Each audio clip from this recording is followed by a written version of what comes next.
The United States has expelled South Africa's ambassador, Ebrahim Rasool, for making comments attacking Trump's policies and talking about America's changing racial landscape. Addressing a South African think tank, Rasool implied that Trump's leadership had undermined political stability and issued a warning on the growing influence of white supremacist forces. U.S. Secretary of State Marco Rubio labeled his remarks anti-American and race-baiting, declaring him persona non grata.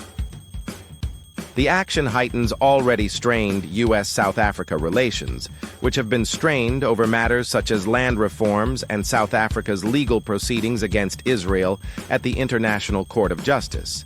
It's left to be seen how South Africa now responds to this drastic actions taken by the United States as tensions mount between both countries. All eyes on South Africa right now as the rest of the world watches, and particularly Africa. If South Africa decides to play the coward game and continue to be bullied by the Trump administration, that definitely sets a very bad example for the rest of Africa, as South Africa is seen as one of Africa's leading countries alongside Nigeria and Egypt. It's time for African nations to take a stand against Western imperialism and stand up to bullies like America. Africa should finally stop accepting or begging for aid from the United States and European Union and use their own resources to build their own wealth instead of running around and making Africans look like beggars. Accepting aid that actually goes into the pockets of corrupt politicians and flows back into Western banks will never help Africa.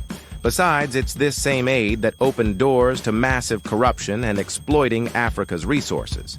In fact, a couple of weeks ago, after just been bullied by Mr. Trump, President Cyril Ramaphosa was allegedly running behind Elon Musk and begging for him to fix things with Trump.